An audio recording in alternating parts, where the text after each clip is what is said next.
बॉलीवुड में ऐसे बहुत से स्टार्स हैं जिनके किरदार इतने फेमस हो गए कि लोग आज भी उन्हें उन्हीं किरदारों की वजह से याद करते हैं। बॉलीवुड में आपके एक ऐसी माँ देखी होगी जो हमेशा अपने बिछड़े बच्चों को याद करती, रोती और दुखी दिखाई देती है। ये वो माँ थी जिन्होंने लगभग हर फिल्म में दुख देखा है।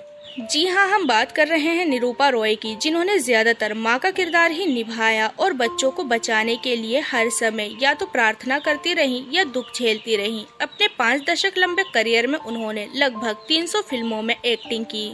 उनकी पर्सनल लाइफ भी काफी इमोशनल रही, लेकिन असल जिंदगी में निरूपा अपने बच्चों से ही दुखी रही और जो भी गम मिला वो बच्चों से ही मिला। निरूपा रॉय, जिनका पूरा नाम कोकिला किशोर चंद्र बुलसारा था, 4 जनवरी 1931 को गुजरात के वलसाड में एक ट्रेडिशनल गुजराती फैमिली में जन्मी निरूपा रॉय को हिंदी सिनेमा में क्वीन ऑफ क्वीन के नाम से जाना जाता है।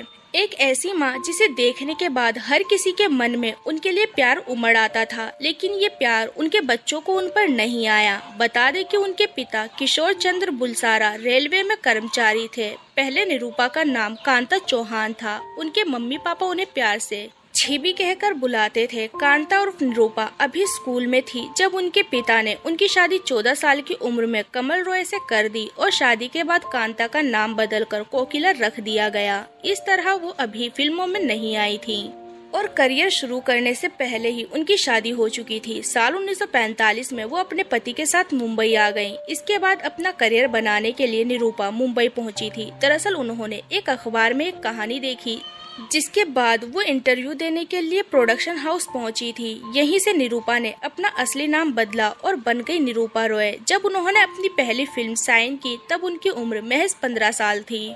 पति के कहने पर निरूपा रॉय ने 40 के दशक में आने वाली गुजराती फिल्म के लिए ऑडिशन दिया था, लेकिन इस ऑडिशन से जुड़ी एक कड़वी याद हमेशा उनके साथ बनी रही। दरअसल उस फिल्म के लिए निरूपा और उनके पति कमल रॉय दोनों ने ही अहम भूमिका के लिए ऑडिशन दिया था, जिसमें निरूपा को तो लीड रोल मिला, लेकिन उनके पति कमल रिजेक्ट हो गए। लेकिन बाद में उन्हें भी हटाकर अंजना को ये रोल दे दिया गया। लेकिन उस जमाने में घर की बेटी का फिल्मों में काम करना अच्छा नहीं माना जाता था। ये खबर सुनने के बाद फैमिली में हंगामा मच गया था। खासकर पिता इस बात से काफी नाराज थे। निरूपा रॉय ने एक इंटरव्यू में कहा था, मेरे फिल्म साइन करने के बाद पापा ने कहा था कि वो मुझसे रिश्ता खत्म कर लेंगे। वक्त के साथ सभी ने मेरे फिल्मी करियर को अपना लिया था, लेकिन पापा अंतिम सांस तक अपनी कही बात पर अड़े रहे। मेरी माँ मुझसे छुपकर मिलती थी। निरूपा ने अभिनय की शुरुआत अमर राज फिल्म से की थी। उन्होंने कई फिल्में तो अभिनेता अमिताभ बच्चन की माँ का किरदार निभाया था। जितनी भी फिल्में उन्हें अमिताभ बच्चन की माँ की भूमिका निभाई, सभी फिल्में सुपरहिट साबित हुई।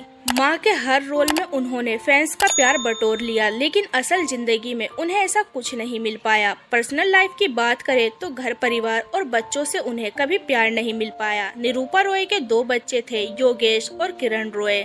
निरूपा 13 अक्टूबर 2004 को दुनिया से अलविदा कह गई और उनके जाने के बाद भी उनके बच्चों में विवाद ही खड़ा रहा। साल 2015 में कमल रॉय भी इस दुनिया से अलविदा कह गए थे, लेकिन मौत के बाद उनके बच्चे संपत्ति को लेकर ही झगड़ते रहे और विवाद कोर्ट तक पहुंच गया। निरूपा अपने पीछे 100 करोड़ की संपत्ति छोड़ गई, जिसके लिए उनके दोनों बेटों के बीच काफी लड़ाई हुई। उनके बेटे किरण ने एक इंटरव्यू में कहा था कि उनके भाई योगेश और उनकी पत्नी उनके माता पिता के साथ बुरा व्यवहार करते थे। भले ही योगेश को माता पिता के घर में उनके साथ रहने की इजाजत थी, लेकिन योगेश को मम्मी और डैडी के कमरे में जाने की इजाजत नहीं थी, क्योंकि वो माँ और पापा से बुरा व्यवहार करता था और उन्हें शारीरिक रूप से तकलीफ व चोट भी पहुंचाते थे। वहीं माता पिता के आखिरी समय में भी वो उनके साथ ही थे। वहीं माँ और पिता अपनी वसीयत में जायदाद उनके नाम कर गए थे, लेकिन योगेश भी इस मामले में कोर्ट तक पहुंचा था। तो देखा आपने निरूपा रॉय, जिन्होंने सब कुछ अपने बच्चों के लिए किया और मरने के बाद भी उनके लिए एक अच्छी खासी प्रॉपर्टी छोड़ गई थी। तो दोस्तों, अभी के लिए बस इतना ही। मिलते हैं अगली वीडियो में, तब तक अपना ध्यान रखिए। Bye bye.